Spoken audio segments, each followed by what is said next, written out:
Good evening, ladies and gentlemen. Thanks for joining this webinar. My name is Sediko. I'm the founder and the trustee of Progressive Socio-Economic Investment Institute. It is the public benefit trust established to do public benefits activities. One of those activities is education. Within education, we organize webinars focusing on various topics. I'm here as the trustee and the founder of the trust and not representing any institution or organization, but only this trust. Ladies and gentlemen, to deal with the legacy of apartheid and colonialism in South Africa, there is a dire need for massive infrastructure development. Notwithstanding the achievements of the post-1994 government, more still needs to be done in infrastructure development. Infrastructure development is critical to attaining South Africa's long-term economic and social goals and redressing the imbalances of the past created by apartheid. For South Africa, infrastructure development priorities are aligned with the continental and global development imperatives, particularly through the National Development Plan, which is called the NDP, which is the country's developmental blueprint. Colleagues, you'll agree with me when I say the construction industry is critical in creating an enabling environment, and it is also vital for the country's economy, responsible for creating jobs, stimulating investment, and improving infrastructure.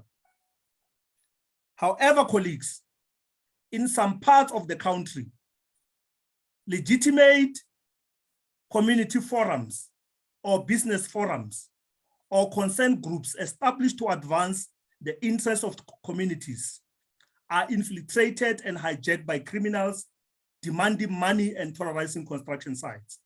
Let me repeat this, colleagues. I'm saying in some parts of the country, legitimate community forums or business forums or concerned groups which were established to advance the interests of the communities are now infiltrated and hijacked by criminals demanding money and terrorizing construction sites. This is really collapsing the infrastructure development in the country. This phenomenon, colleagues, is commonly labeled as construction mafia.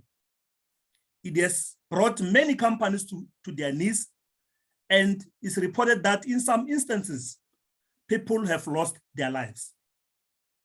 This phenomenon cost the South African economy over 68 billion rand. But not only that, it has negatively impacted investor confidence in South Africa. There are also talks in corridors that these mafias finance the lives of some of the politicians and even people within the justice cluster. These are just talks yet to be confirmed through the facts. They are just talks within the corridors that these mafias finances the lives of some of the politicians and even people within the justice cluster.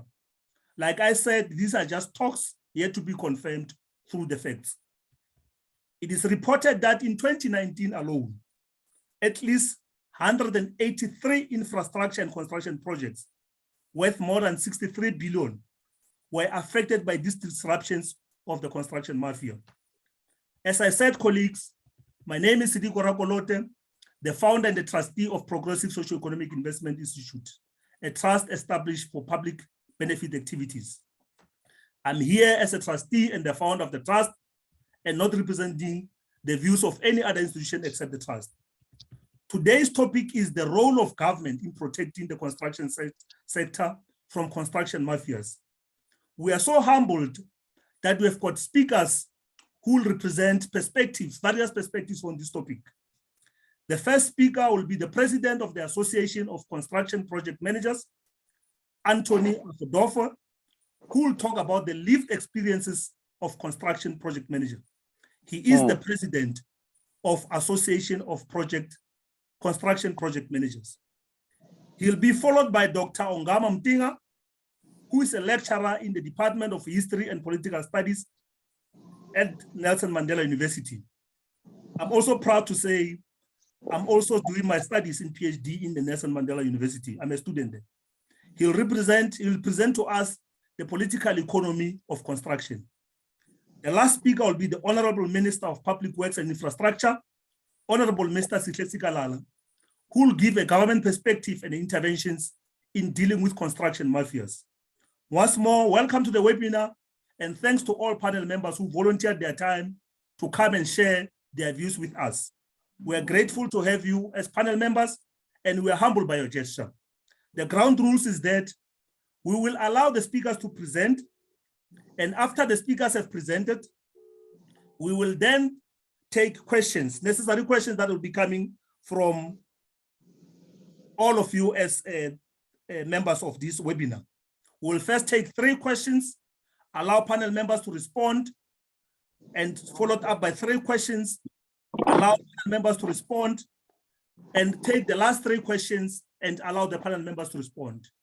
We encourage you, colleagues, also to write your questions in the chat boxes. If you've got any question related to this topic, write it in the chat box so that the panel members will be able to respond to your question. Without a waste of time, I'll hand over to our first speaker, the President of the Association of Construction Project Manager, President Afodofi. Thank you so much. Over to you.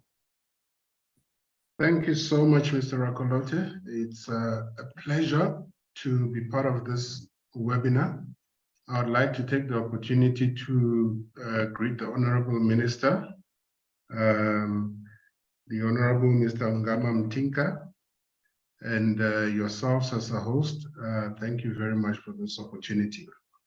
I think mine is simple. Ours is to set the tone to talk about the lived experiences of construction project managers.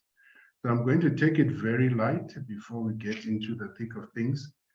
I'm going to start by painting a picture in terms of why we actually arrive at the issue of construction mafia. So let's take a few steps back, and then we will come and meet the issue of the day. Thank you so much.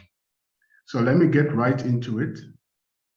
Construction project management is really the management of time, cost, and quality, as we all know it.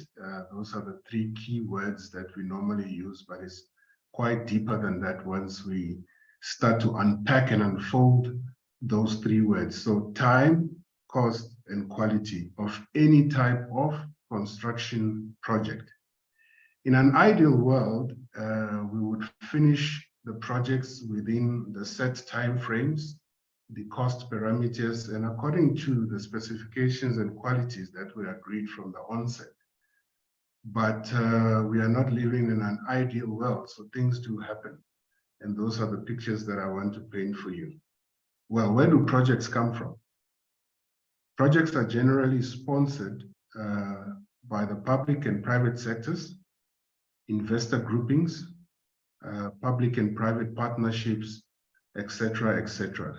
So somebody has to find a need for a project to be implemented, and the need is usually related to the beneficiation of people, of the citizens of the country.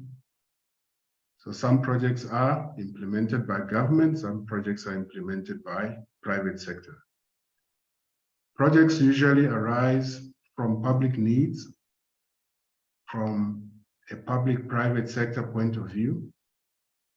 By government on its own, government has a national development plan that they have embarked on several years ago to implement projects that cater for the nation's security, for housing, be it social housing, RDP housing, health infrastructure in the name of clinics and hospitals, services infrastructure, which is bulk services in the name of water, sewer, stormwater, electricity, and now we're talking solar, wind farms, and alternative energy. The implementations of road projects, rail, aeronautic, which is airport infrastructure, and then we talk about the harbor infrastructure, which are all part and parcel of what government needs to implement for the economy to flourish. There is the part of educational facilities, which is schools and universities. So how does government and private sector go about doing this or implementing this type of project? Definitely there needs to be a project team that needs to be assembled to be able to carry out the planning, design, construction, and handover of such projects back to the client. In the process of implementing the above projects by various project teams, which we call professional teams and contractors, we have stakeholders who are part and parcel of projects. We've got people we call interested and affected parties within the municipality area where the project is located, the communities where the projects are located, the wards where the projects are located. There are groupings called project steering committees that are formed in the community to assist with the management of such projects, and also roles we call community liaison officers who form part of projects that government is running.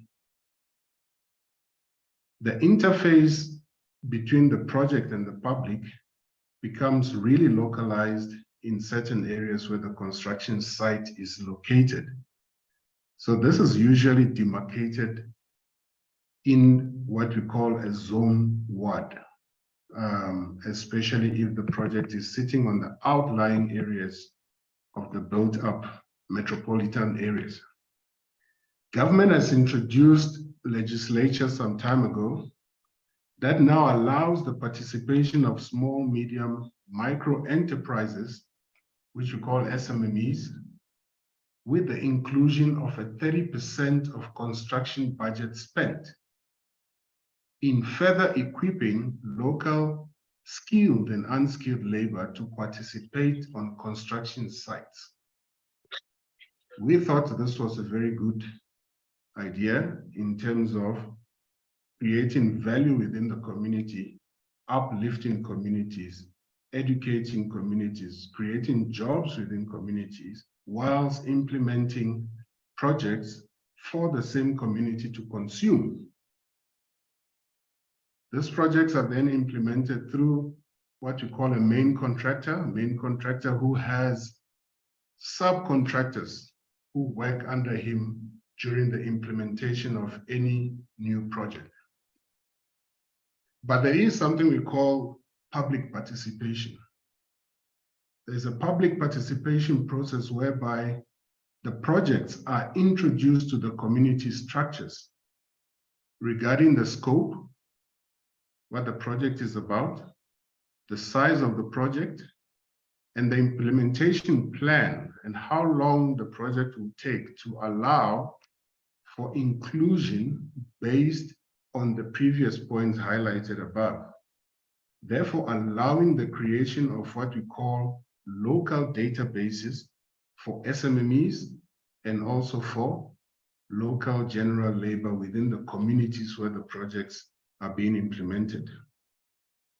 There is a qualification process, though, to participate in the projects through the vetting from the main contractors that are appointed, usually with consultants called community participation consultants, and the local political structures that exist, which is the ward councillors and the community liaison officers. So these groupings will assist the main contractor to sift the skills within the area who can qualify to participate and benefit in the project at large.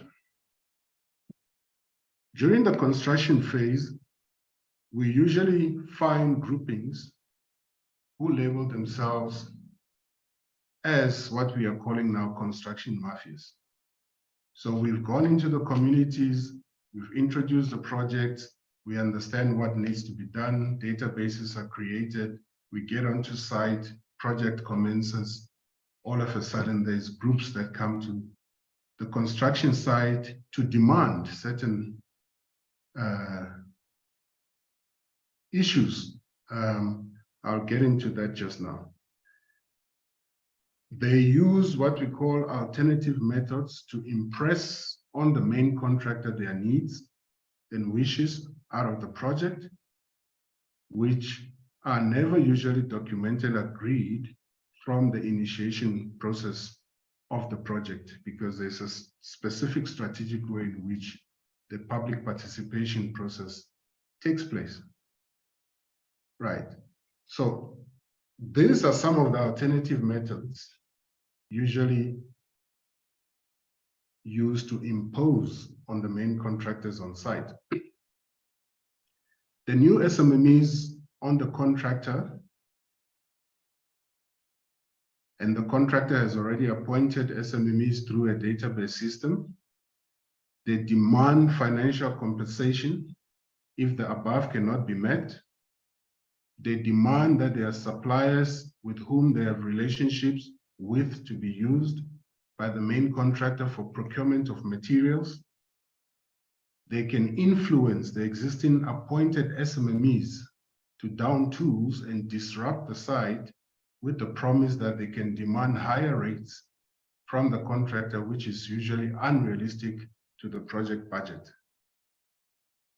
If there is a planned cohesion between the business forums, I'm sorry to say, but also ward councillors and CLOs, the contractor and the construction project management team and the client will have no choice or no chance of completing and successfully completing the project, because you continuously have site stoppages and disruptions.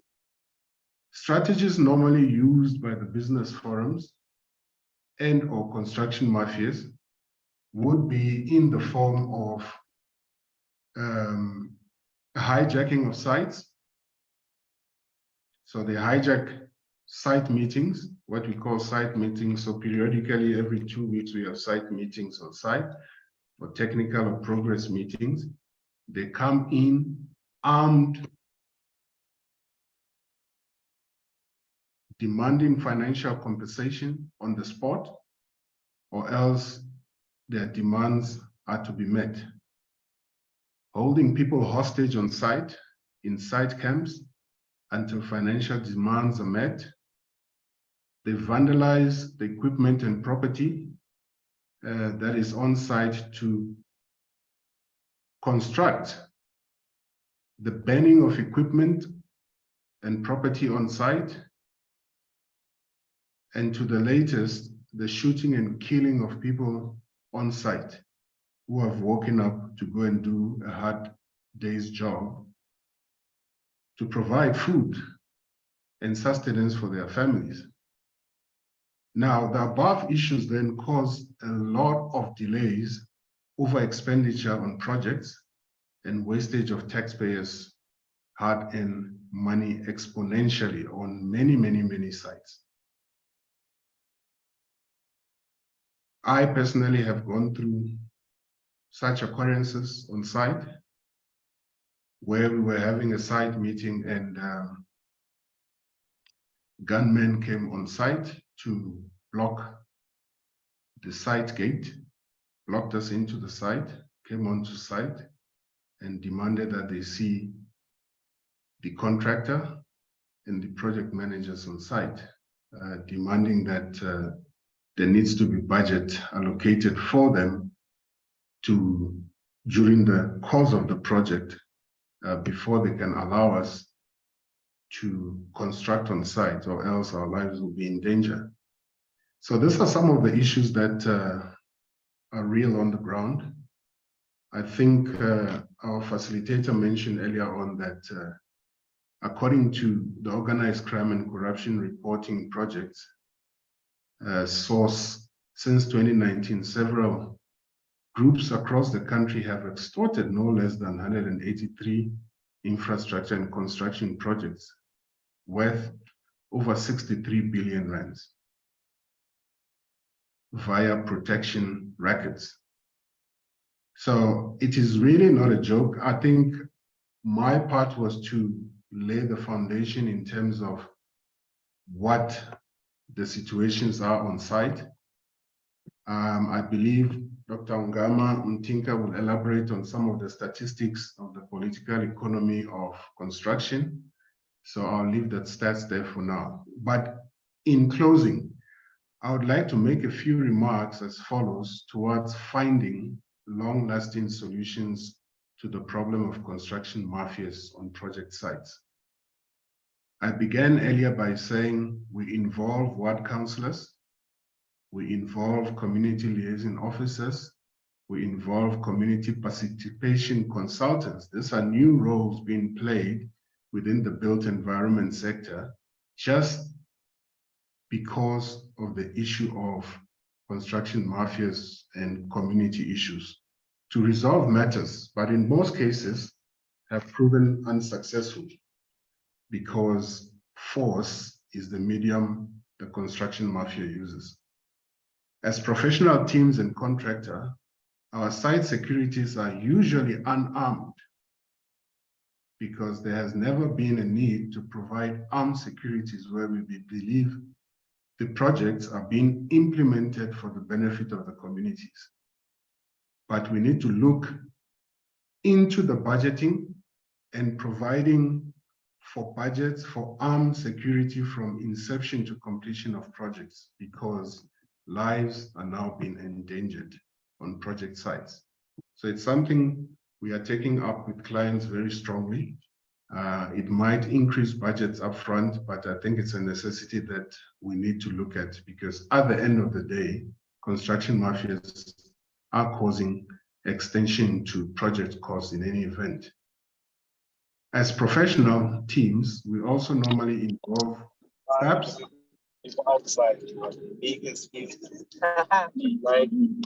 to assist in resolving such issues and the disruptions on site, but they normally confirm that this is beyond their duties and jurisdictions.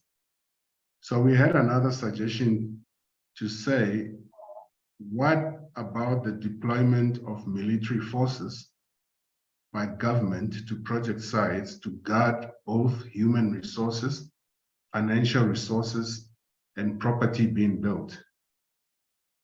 Just as they do in peacekeeping, I think there's an angle there that we can look at in providing additional manpower and armed forces on site.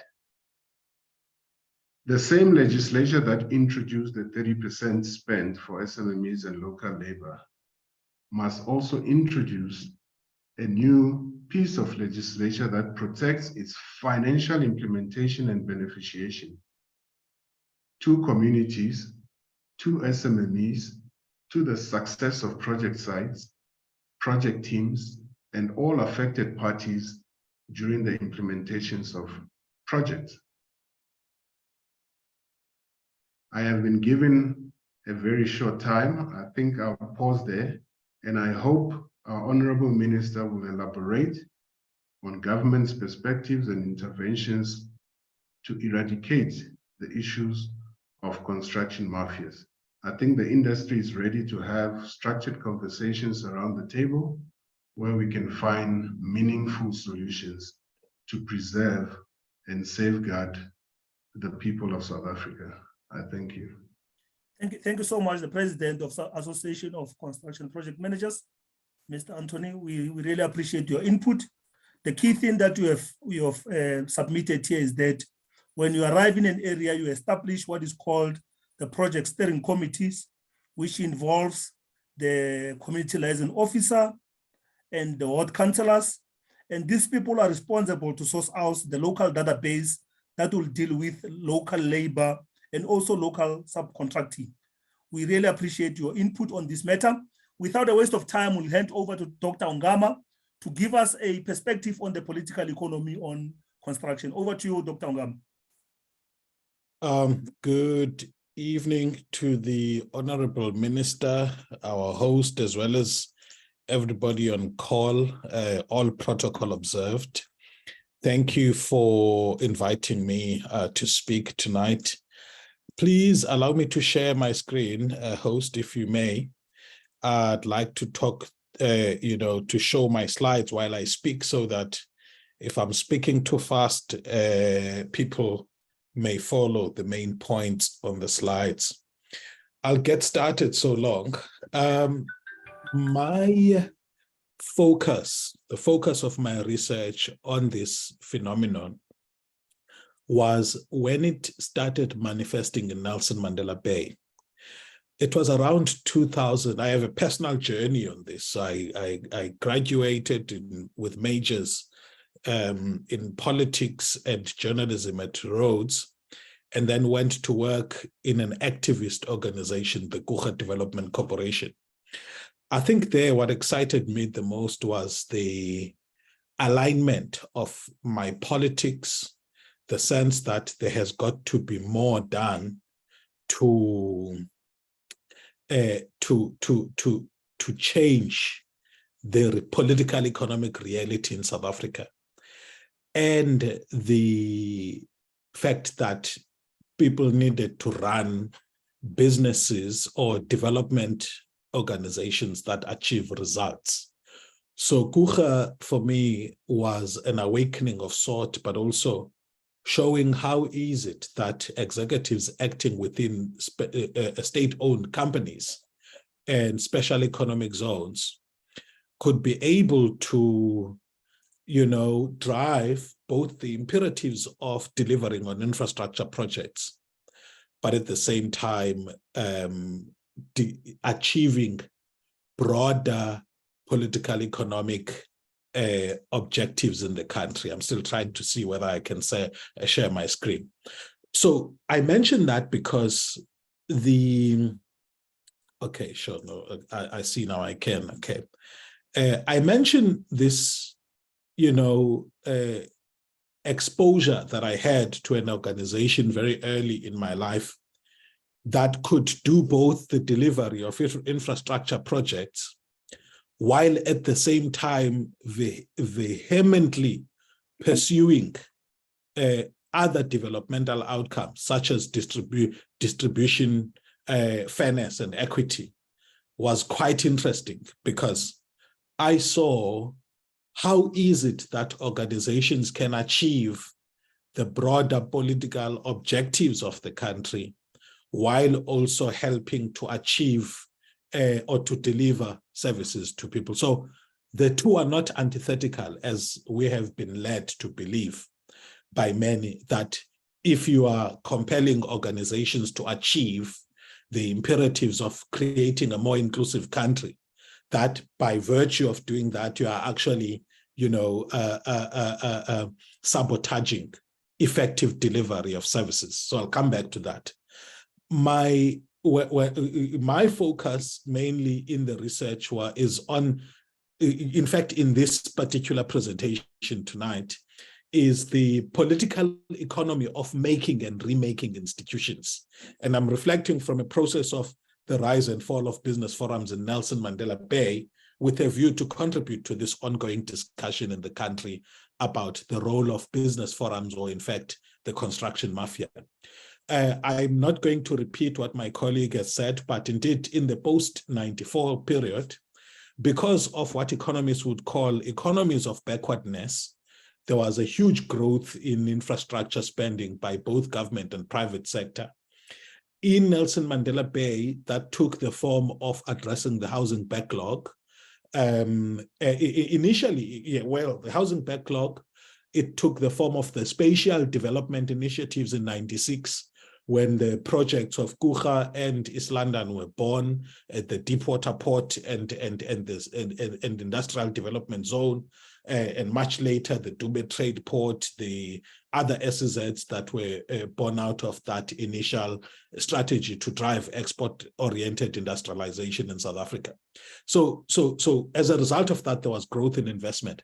In in Gqeberha, or Nelson Mandela Bay at large, which includes Kariega and Dispatch, what happened was that Motherwell was chosen as one of the targeted townships for urban renewal under the 2001 urban renewal program by former President Thabo Mbeki, which made Motherwell and Mdantsane in the Eastern Cape as the designated townships to participate. Now, forums arose in Nelson Mandela Bay as far back as 2007, out of the concentrated investment in Motherwell. Motherwell had seen the building of a police station, it saw the building of a shopping center, it saw the building of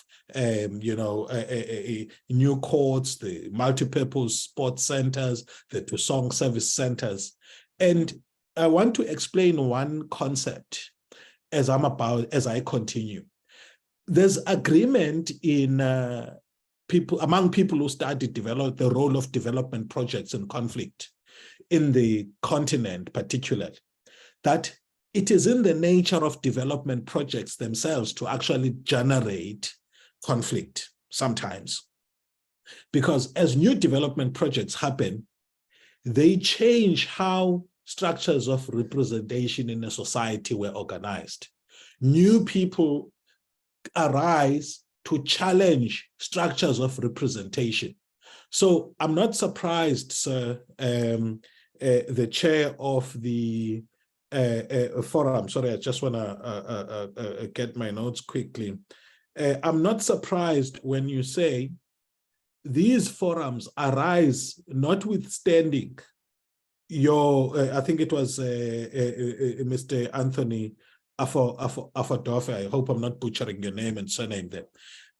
It's not surprising that these forums come at the end of the processes of consultation. The reason is that they undermine the pre-existing structures, and that is in the nature of development that takes place. That when development projects take place, one of the things that happen is that the defined roles of who represents who in a community get to be a lot more fluid because new representatives crowd in the space and therefore become an emergent power structure that challenges the existing structure. So that's one of the things that happened in Motherwell. For a long time, there was a tension between a councillors' development forum and an emerging forum of groups. And then what the ANC did in 2010, 2011, in Nelson Mandela Bay, it approved a budget of spending 80% of the capital budget in previously disadvantaged wards. And what that did was to trigger a critical mass of projects beyond Motherwell, where there was tarring of gravel roads, there was upgrading of informal settlements, there was a lot of work happening in many wards.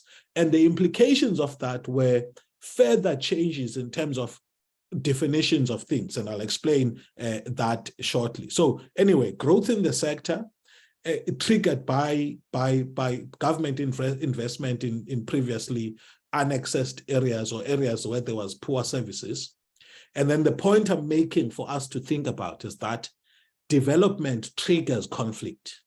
Development gives rise to new power or power seekers that want to challenge those that have already got defined roles to represent the community, and therefore conflict breaks out.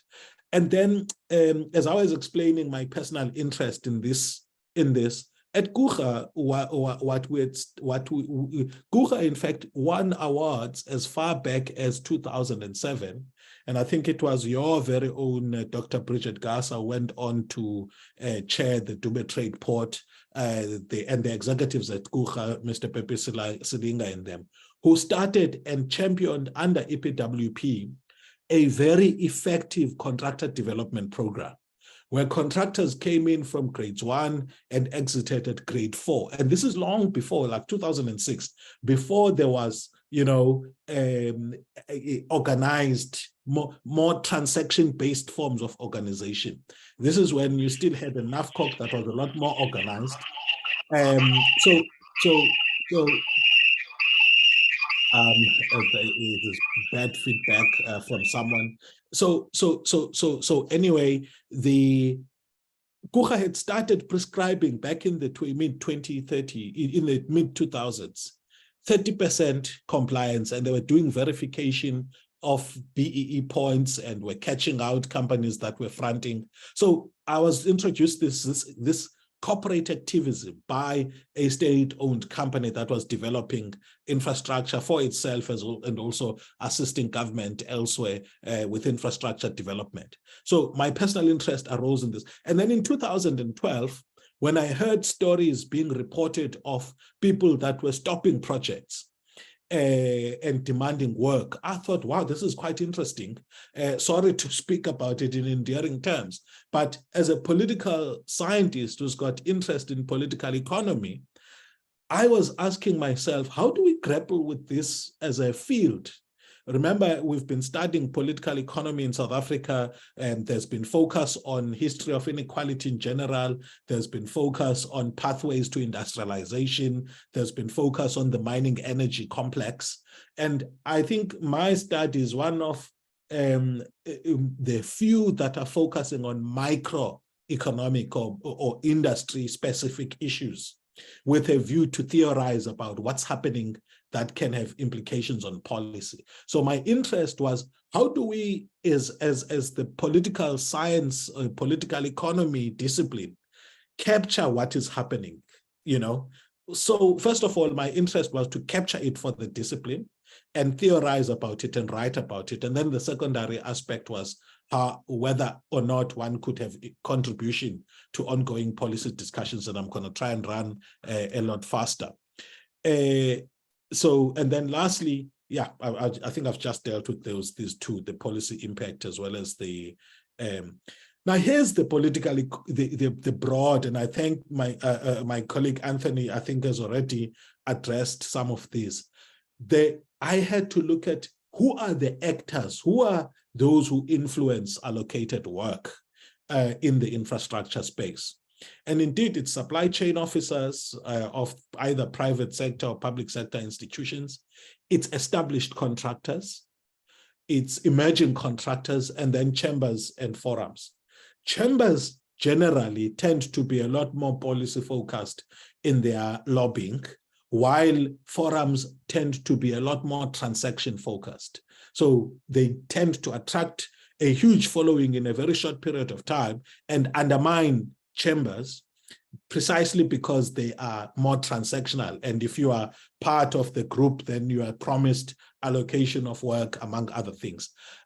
So this is these are the people or the institutions that play a role. We know that there are no holy cows in this group. We may be talking about the business forums or the construction mafia in not so endearing terms, but our own competition commission has shown that emerging established contractors are in fact a mafiosi in this country, or in fact have behaved in ways that show mafia type tendencies. The collusion in the 2010 stadia. And then also, South Africa's industry tends to be concentrated and untransformed. And what happens is that there's a lot of, that vertical integration of South African companies, where there's been attempts to try and unbundle, companies, but the bottom line is that there remains industry practices that are very corrupt. And this is very evident when I analyze the data from my participants, where supply chain officers with established contractors or emerging contractors and politicians collude to make the sector not to be free market.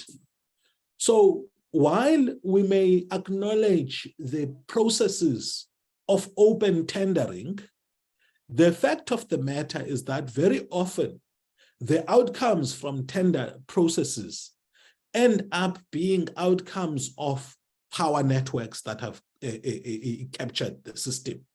And so the outcomes, even though in many instances they appear to be, fair and square, very often they are geared to benefit particular big contractors and big suppliers where, for example, they would even go to the extent of, in a construction of a hospital, the particular tiles and particular materials that are used are prescribed. And you find that there's only one or two suppliers nationally that supply those materials that are that are regulated. So I'm exploring further this work in a book that I'm writing, Pathways to Inclusion, a Political Economy of South Africa in the 21st Century. This phenomenon that I've just explained now talks about power constellations and power networks that hold countries at ransom. And the view, among some of them that share this view, is the late great mind in this country in political economy, Saint-Peter Blanche.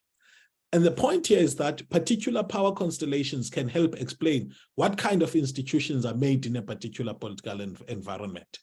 The point here is that what kind of a bidding system, what kind of a construction sector we have, who is dominant, who is not, is a function of who sits around the table in the making of policies. The entire CIDP grading system, for example, the prescription of work as to what quantities of work should be, packaged for which grades of companies. All of those serve to favor particular powerful networks and disadvantage others. What I found from my data is that, and I want to show how, and the big finding here was that the groups that make rules, they make rules mindful of how they stand to benefit or lose. So in order for us to create a fair system that is inclusive, we need to be aware of all the power holders that are there and design rules and systems that are truly inclusive and not be swayed by powerful interests in society, whether those powerful interests have been established over millennia or decades, or it's groups that are coming up now. About this point, before maybe I get to this data, I was explaining this thing of how captured our systems are, and the power constellations. It's in the nature of capitalism to be violent, especially at the early stages of a system that's a system that's undergoing transformation. Ben Mezrich writes a book, Once Upon a Time in Russia, and he talks about the period in which Boris Yeltsin came into power and then handed over to Vladimir Putin. And please pardon my politics here and drawing a lot from politics. We want to drive a point about how power influences what happens in society. Ben Mezrich chronicles the story of how the scramble for former state-owned enterprises in Russia happened, where the oligarchs, every one of them had to be driven with huge security detail because there were violent fights among them, vying for the control of particular state-owned enterprises, and not just oligarchs. For example, it tells the story of how I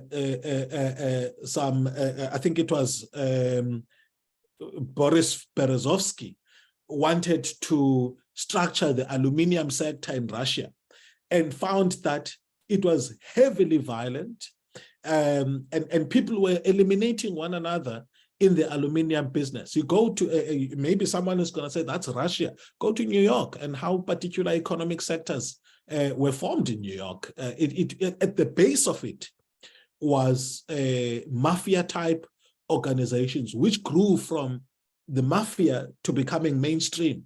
And in the furniture sector, for example, they would block other competitors, other players from entering into furniture sectors, into the tobacco sector, among others.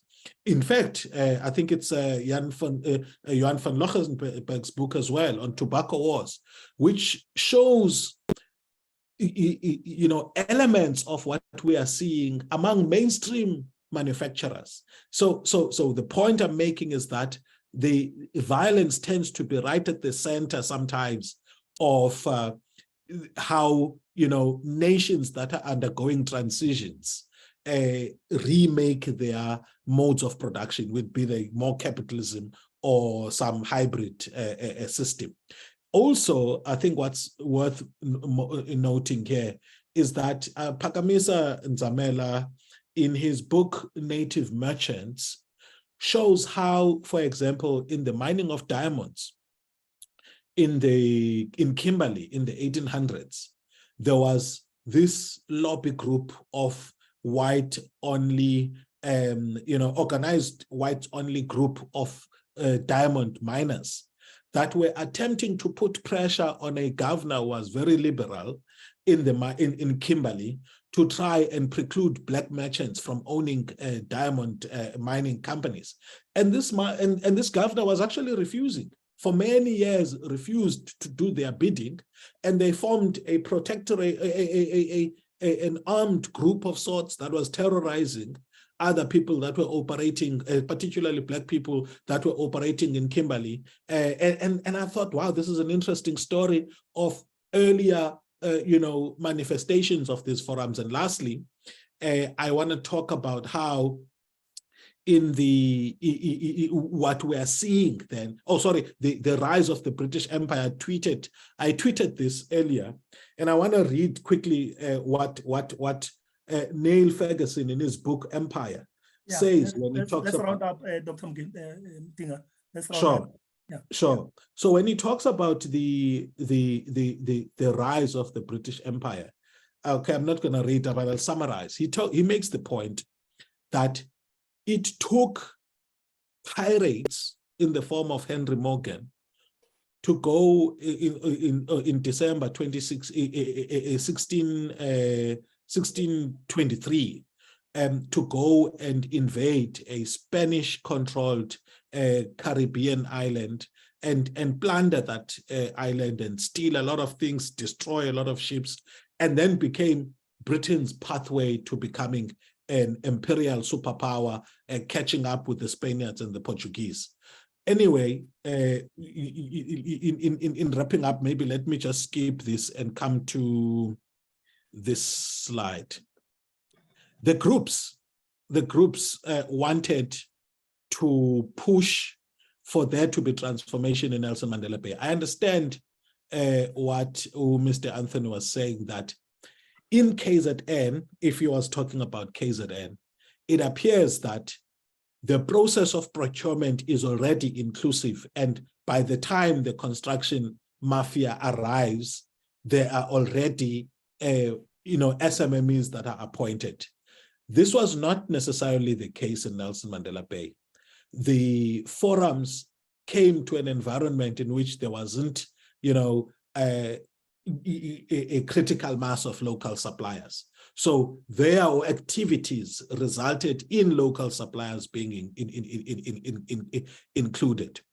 The preferential procurement framework does have, some broad imperatives in terms of how transformation should be undertaken.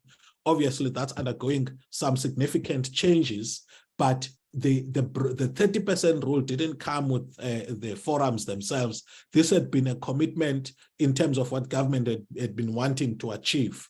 The problem with the forums is the transaction level activism that they did. But what the result was in Nelson Mandela Bay is that it ensured that there was transformation in procurement practices in the construction sector, and I will show that just now. One of the problems with them is that they wanted work to be allocated rather than tendering and competing for the work. And I raise an issue in terms of policy discussions about that.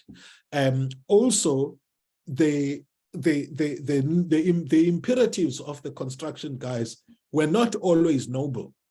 Some of them were people who were seeking to not build businesses at all. It was people who wanted a quick buck, so they go and put pressure, get the work, and then don't deliver on the contract. They sell the contract either back to the main supplier, undermining the very transformation imperatives, main contractor, or sometimes sell it to others for just a quick buck. So these are the problems that were there. Also, there were positives, though, that came as a result of their activities in Nelson Mandela Bay. Some big private developers here, ensured that 325 million is set aside for SMMEs. There were workshops that were held. There were SED programs that were run. There were, BE score improvement initiatives that were made. This was before the automatic qualification as level 1 of SMEs. And then also, there were enterprise development programs launched by various. So there's been a number of responses from the sector that are needed. I'm going to skip this one that talks about the definition of local and other things. This is my recommendation among others. I mean, the thesis itself is very comprehensive. My view is contrary to this view that these groups must be dismissed. I think there should be a three-pronged approach. One is engage, affirm, and develop. South Africa's transformation in the past 300 years was to take people that lived on an economy that was devoid of what's happening in the colonial capitalism and destroy that economy so that everybody depended on the mainstream economy. Now, 300 years later, the mainstream economy is proving incapable of including everybody. But you cannot blame the so-called excess numbers of people that are gathered around cities and have become part of the so-called lumpen proletariat and are causing these problems, increases in organized crime, among other things. There's a need to engage, affirm, and develop them, as I have shown in terms of what the responses were from the industry earlier. Also become inclusive innovatively and early. The problem here is that big companies also play a role in the collusion with, there were instances, for example, in Nelson Mandela Bay, where companies would underprice deliberately, they get work, and then once they get work, they approach the construction guys to go and stop a project so that they can get what they should have gotten from proper pricing, from variation orders and stoppage fees. And then lastly, there does need to be a pushback, enforcement of the law and policing. So, but none of these things, in my view, should be done alone. There should be engagement, affirming and developing, and affirm, because these young Black men mostly are looking to earn a living in a country that destroyed the economies that were independent, so that everybody could depend on this mainstream economy. So when there is a backlash as a result of that, the best way to deal with that is to ask ourselves questions. What more can be done in terms of becoming inclusive? I think let me leave it there. Thanks a lot, sir. Thank you so much, Dr. Tinga. You are saying we should engage, affirm, and develop. And you also indicated that capitalism in its own nature is a violent system. And as a scholar, you even said political environment, every human environment remains a conflict environment. Thank you so much, Dr. Tinga. We'll allow engagement at the end of all the presentation. That's why I was rushing you, so that we can have a presentation from the Honorable Minister Zikalala. Minister Zikalala will give us a government perspective on this phenomenon and also the interventions that are done by government. Over to you, Honorable Minister Zikalala. No, thanks. And I believe I'm audible, Program facilitator. Thanks, Mr.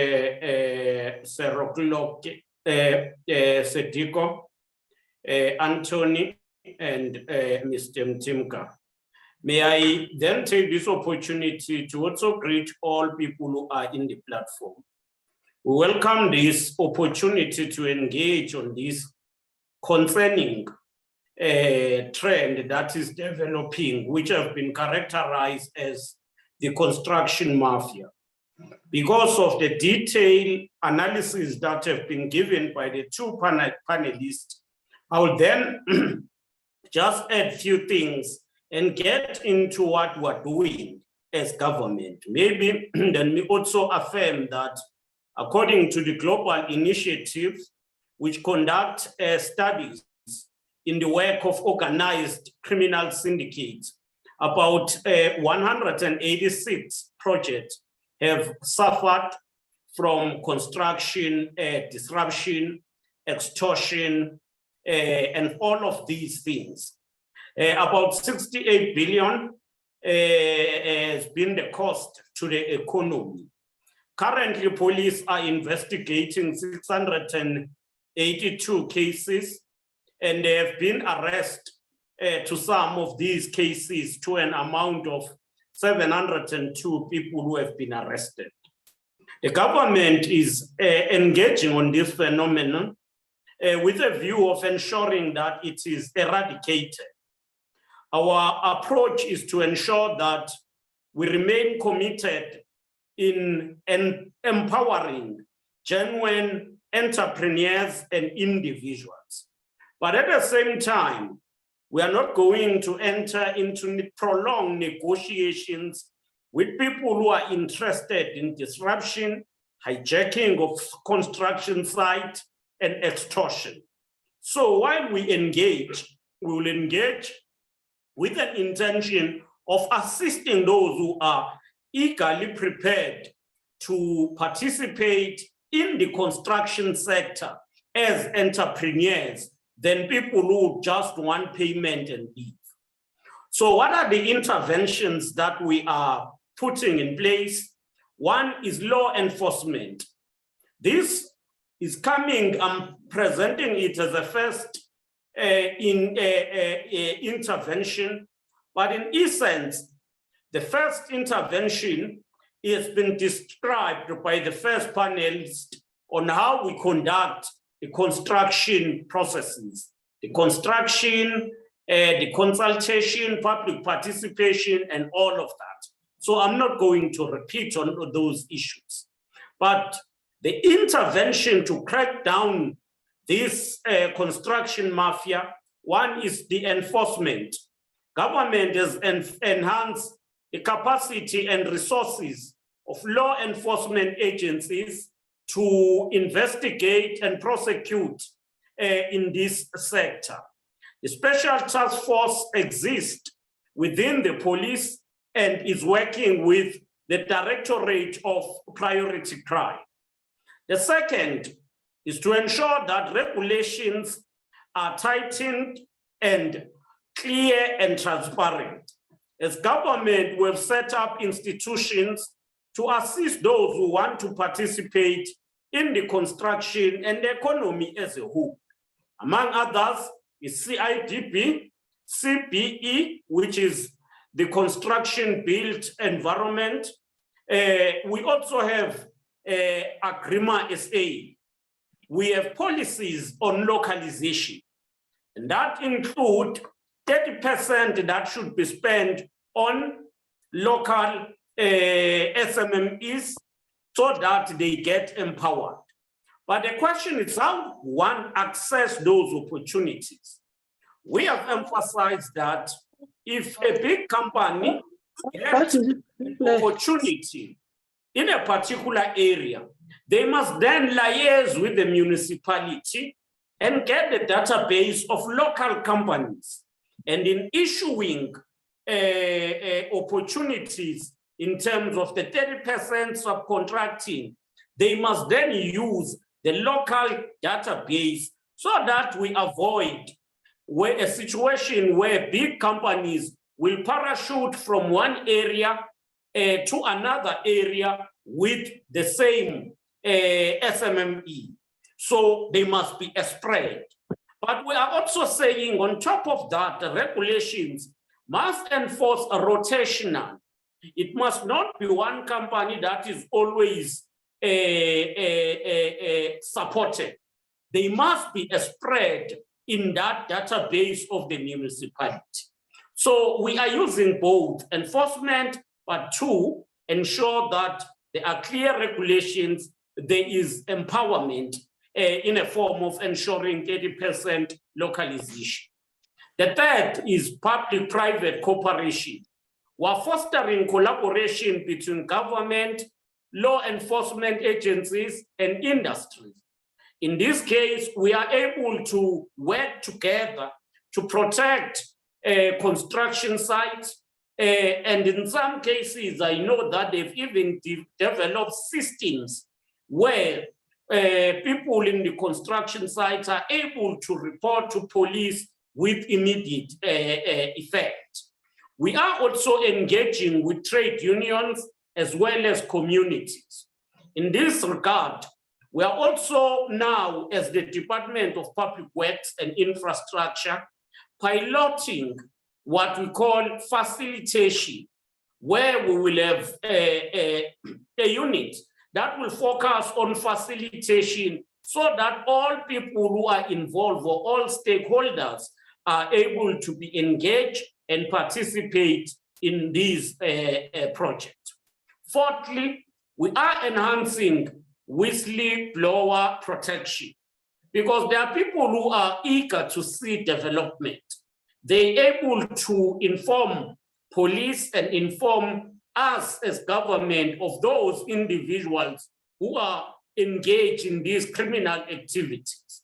They, if they act openly, become victims at the end. And we are now embarking on a process to ensure that they are protected. Fifthly, we are engaging on education and awareness campaign, raising awarenesses. The first awareness is to ensure that all people who are in the construction, small contractors, are empowered, educated on how to access opportunities, and then be supported through CIDP and our two other entities. But we are also now engaging and educating communities on the negative effect of these criminals, because we must separate those who are engaged in criminal activities from those who are eager to participate in the construction sector. So these are interventions that we are packaging. I've heard some of the speakers alluding to some interventions. I will support, it is part of our program, that we enhance engagement and development of small contractors. That is what we are going to scale up through CIDP. We are working hard to ensure that we become so inclusive in the economy and ensure the participation of the previously marginalized in a fair manner that does not select the few, but spread opportunities. The question of the use of military to intervene is what we are also considering as government. Thanks a lot, program facilitator. Because of time, let me adjourn at that level. I will engage with questions. Thank you. Thank you so much, Honorable Minister. In summary, you are saying the government is willing to engage, affirm and develop entrepreneurs who are willing to enter construction space, but will not be bullied to engage those who just want to disrupt projects and get quick bucks without doing anything. Those who are entrepreneurs or they're willing to be entrepreneurs within this space will be engaged, affirmed and be developed by government, because government has got systems and structures that were established to do development. That's what you're saying, Honorable Minister. Without a waste of time, we'll take first 3 questions. When you ask your question, please indicate your name, the panel member that you are directing that question to, and just go straight to the question. No context, no background, nothing. You go straight to the questions. Because of time, we will organize a session for you to give a background one day. We'll go to Menzi Ngobo and Tozi for now. Menzi Ngobo and Tozi. Menzi, you'll be the first. Tozi, you'll be the second. And Alan, you'll be the last one for this round. Tozi? Sorry for that. Is it me, Program Director? Is it Tozi? My name is Dr. Tozamila Botha. I want to pose a question to any of the presenters, especially Dr. Mtimka. The question is, do these mafia gangs that are targeting the 30% in the township communities, are they part of the bidding exercise initially when the big contractor applies for the, tenders for the project? Or does he have to, in turn, invite tenders to bid for the 30% in his bigger contract? Because I heard a comment that these small contractors price low, but force the bigger contractor to pay the price that he should have priced in the first place. He just priced to enter in this contract that has already been awarded. And my fear is that that then causes the corruption. Plus, it makes communities fight among themselves, because then everybody wants that 30%. Why can't these people be made to be invited in before or during the tender process? So the question is, are they part of the bidding exercise? Let's go. Yes, indeed. Thank you so much. Thank you so much, Mr. Tozi. Menzi, the question?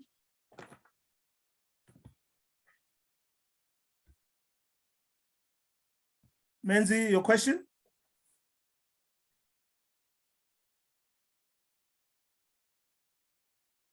You are muted again, Menzi. You have Menzi, you can ask your question.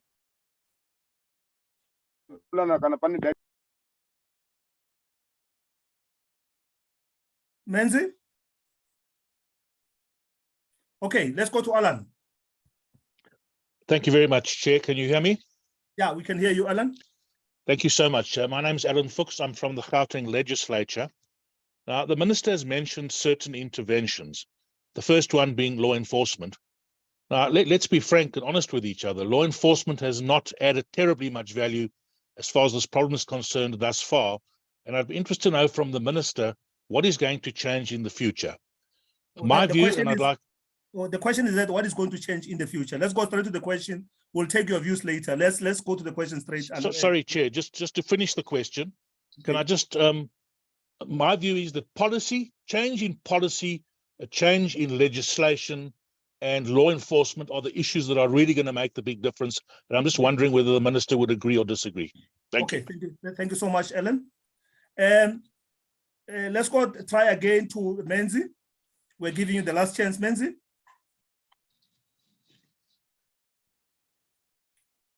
Menzi, your question? Okay. Panel members, there's a question to you, Dr. Mtinga, on these so-called mafias part of the bidding exercise? And to the Honorable Minister, a question is that what is going to change in the future? Over to you, panel members. Okay, so I think the first one, thank you, Dr. Tozi.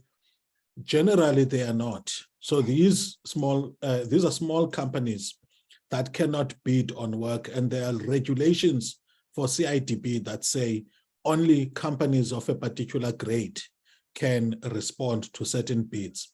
They then go on site. That's why they go on site and stuff. And you find that many of them don't have registered businesses, are not tax compliant, and don't want to be tax compliant.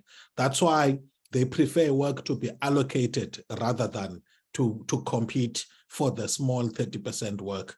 And then also I think so that example I was making, in fact, it was the big contractors that play the system, not the smaller guys.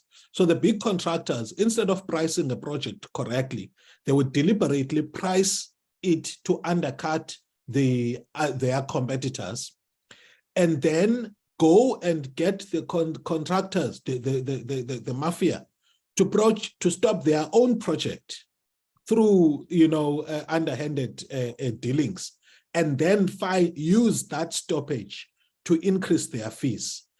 So yeah, that was the example, and I agree that change in legislation and policies is needed. Thanks. Thank you so much, Dr. Mtinga. Honorable Minister. I think the first is good that Alan is part of the lawmakers in the country, and we will welcome his contribution in that platform as he's a member of the legislature in Gauteng. What is going to change? Firstly, over a period of time, we have not paid sufficient attention to build the capacity of the law enforcement. And that is what we've been doing since last year. We have seen the first 10,000 recruits, and we are scaling up. The second intervention, there is already a unit that is dedicated to deal with this. The third intervention, there is a discussion within government on whether in the SANDF we cannot have a unit that will be dedicated to deal with this challenge. Having then dealt with one part of law enforcement, I fully concur that legislation is not static. Each and every time we need to look on how we improve legislation to respond to emerging challenges. If there is a need of reviewing some parts of legislation, we will consider that, but discuss it fairly in a way that we've been doing when dealing with legislative matters. For now, we believe that on the issue of being inclusive, we must work hard and ensure that we're inclusive. We ensure that we reach to all SMMEs to participate, but in doing so, don't be bullied and don't allow us to become some kind of a banana republic where people act willy-nilly. Thank you. Thank you so much, Honorable Minister. We'll take the other three hands. We'll go to Thabo Madie, Munari, and Ayanda. Thabo Madie, you're first. Thabo Madie. Evening. I don't know if you will be able to hear me. We can hear you. Are you able to hear me? Yes, Thabo Madie, we can hear you. Go straight to the question. Oh, are you okay? Okay, Minister, I would like to ask a question. You find that we go to certain site meetings, and then you find that even the officials are not protected. Whereby you go to a certain district, you find that the people within that district do not qualify for a tender, maybe based on their CIDB grading. But then these mafias want to control the registers and even intimidate the officials. Is it possible that maybe for a higher graded tenders that you can provide with the relevant law enforcement, especially in rural areas, like you come to the Northwest? Because now we know when we go to a site meeting, we're going to find these people there barricading the gate, saying only want the people from this district only. Thank you so much, Thabo Madie. Munari, go straight to your question. Thanks to us. This one goes to the minister. I think there is a need for an intense public participation prior the project can be implemented of the 30% component, what the 30% compromise of. Because at some point people look at the rent value and say, okay, 30% of X rent is 2 rents, instead of looking into the nitty-gritties of what the 30% compromise of. I think there is a need for that public participation of the component of 30%. Thank you. Thank you so much, Munari. For this round, the Ayanda will be the last one. Ayanda.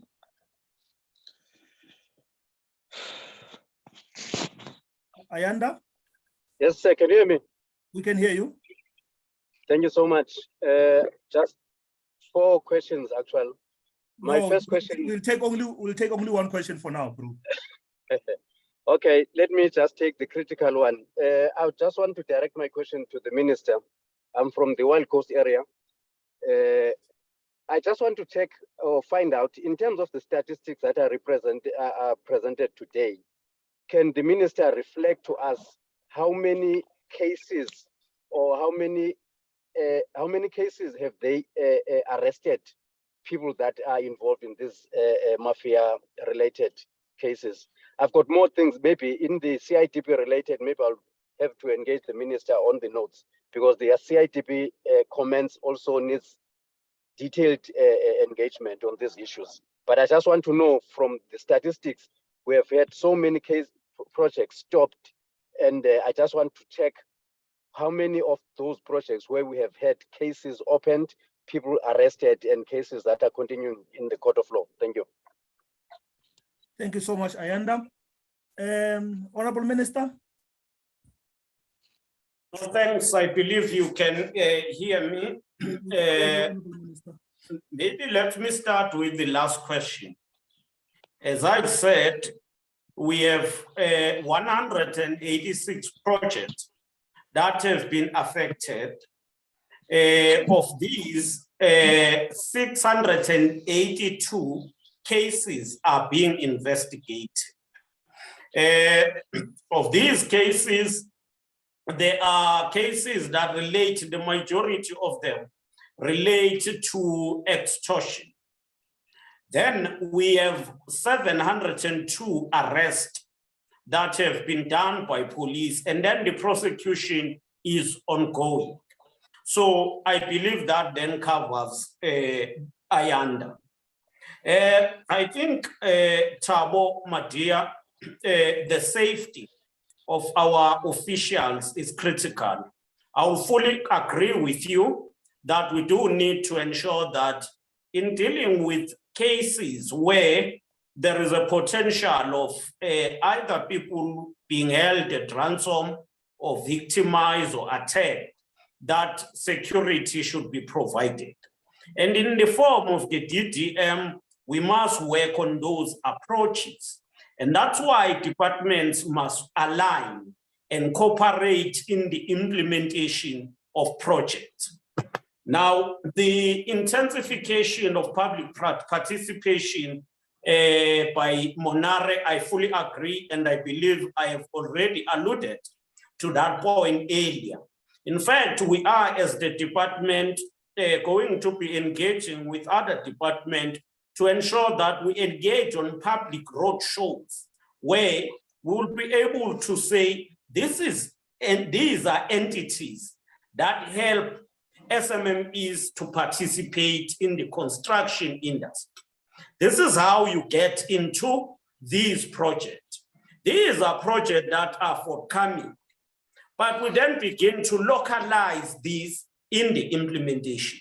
We are truly committed to support people who want to participate, but not people who would want to come in and say, give me this, give me money, 30% value is this amount, and then, or people who will come and say, we want the security fee here. No, those are things that are not prescribed in these projects. So intensifying public participation, we agree, we're going to take it up and continue with that. Thank you.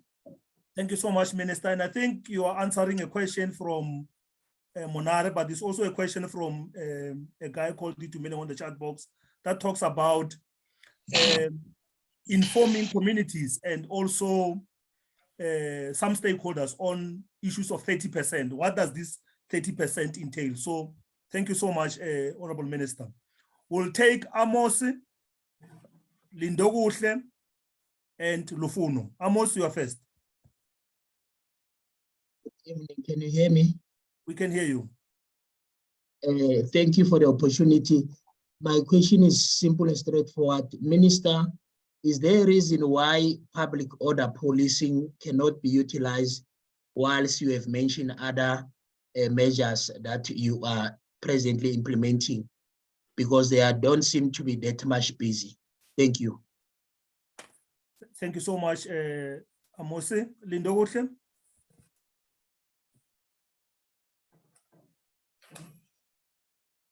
Lindokuhle.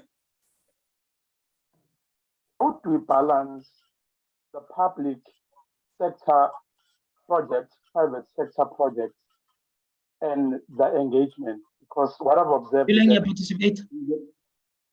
Sorry? Okay, just wait. Hello? Just wait, Lindokuhle. We'll sort out certain technical issues here. You can ask your question again to Lindokuhle.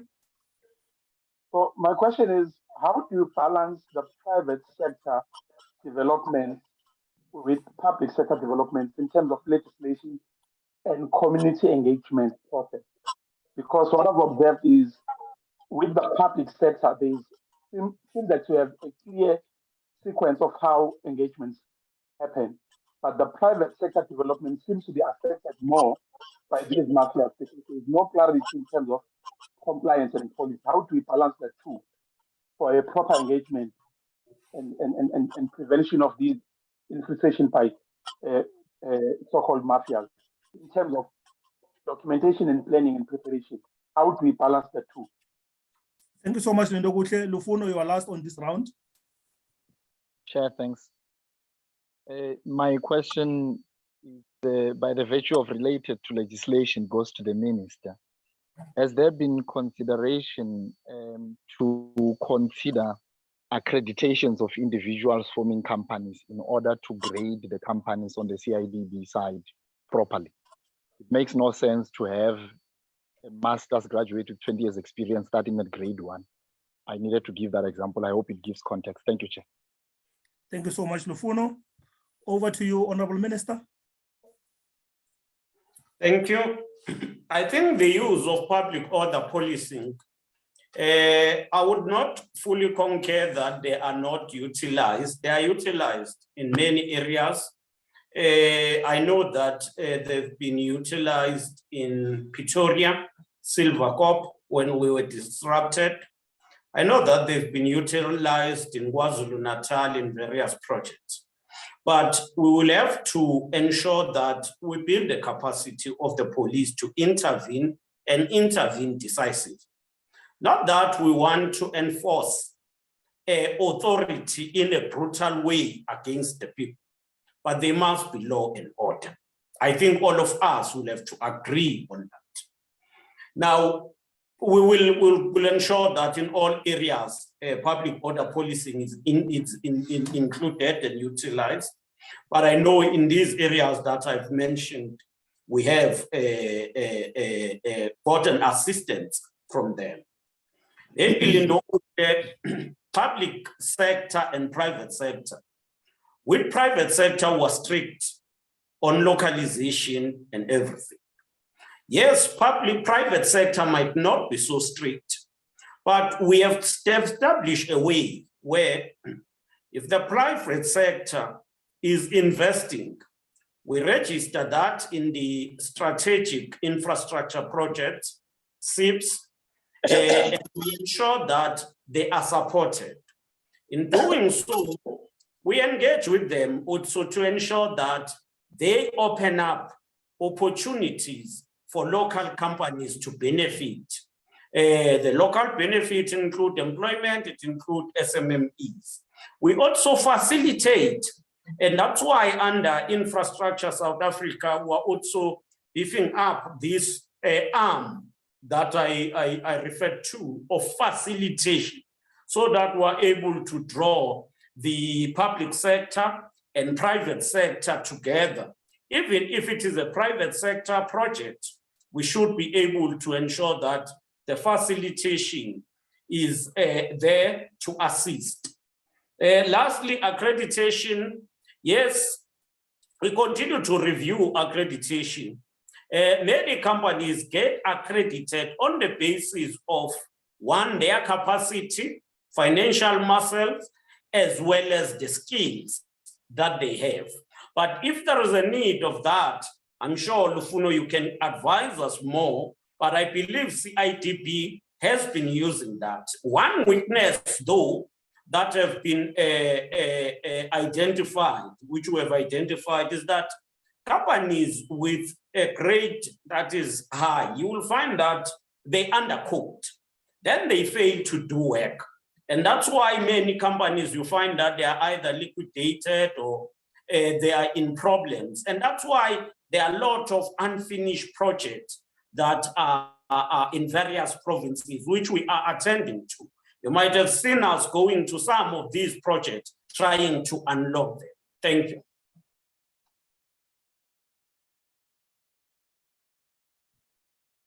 Thank you so much, Minister.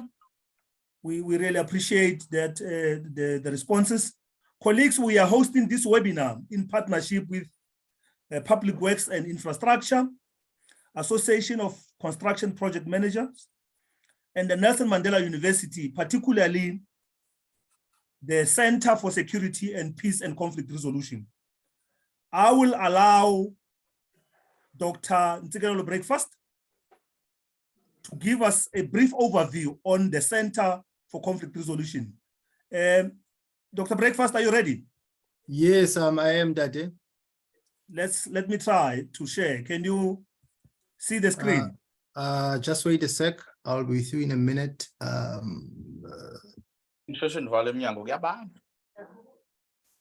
you please display the slides? Yeah, there you go. Yeah, thank you very much. Okay, cool. Over to you, Thanks, Ned.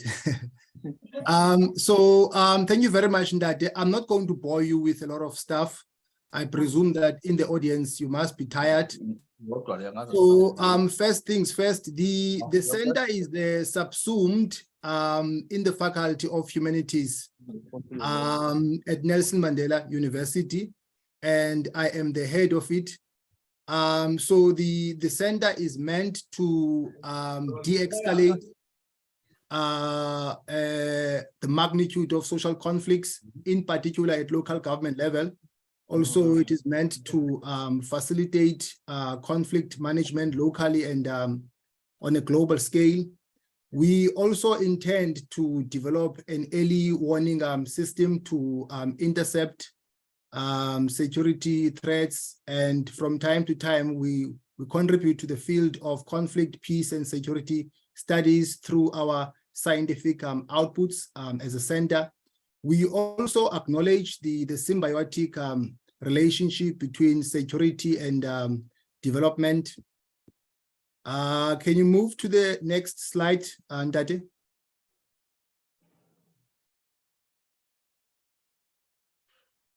Thank you very much. So we also have credit-bearing modules that we are pitching to a wider audience.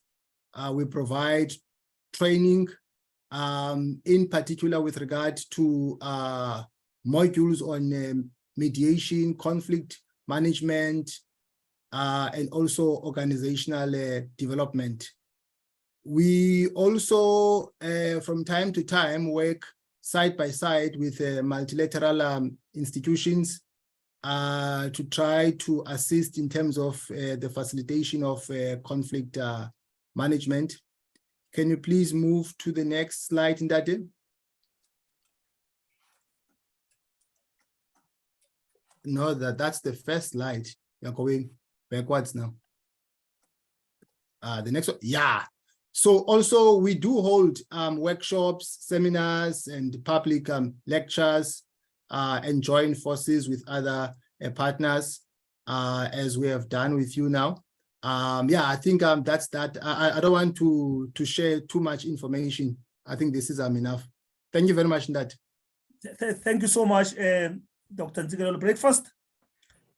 And I'm sure as a center, you will reach out to the department on advising and also providing your expertise in terms of how to resolve this phenomenon. I'm sure you will consider doing that and reaching out to the department, because if we don't address this issue of construction mafia, like it's said by Dr. Mtinga, it can spread like a wildfire and we end up not controlling it. We'll have a mafioso state like in other parts of this world. Thank you so much. Colleagues, Welcome, sir. we at the end of our session, we just want to thank all participants, all of you participants, but most importantly, thank all the panel members. We thank Dr. Mtinga, who gave us an overview of political economy to construction. We thank the president of Association of Construction Project Manager, Anthony, for giving us the lived experiences of construction project managers. And we thank the Honorable Minister Zikalala for giving us a perspective of government and their interventions in dealing with construction mafias. In this webinar, what we have heard today is that there is a commitment from government to affirm, engage, and develop entrepreneurs. But there's no way that those who are just bullying and extorting money and demanding to be paid for doing nothing are going to be entertained. In that instances, the law must take its course. Let's allow the law to take its course. For those who are willing to be developed as entrepreneurs, they should engage government or various entities in a lawful manner for them to be assisted. Those who want to just extort money for not doing their job, let the law take its course. That's the message that we have derived from this webinar today. Thank you so much, colleagues, and have a lovely evening. Thank you, sir.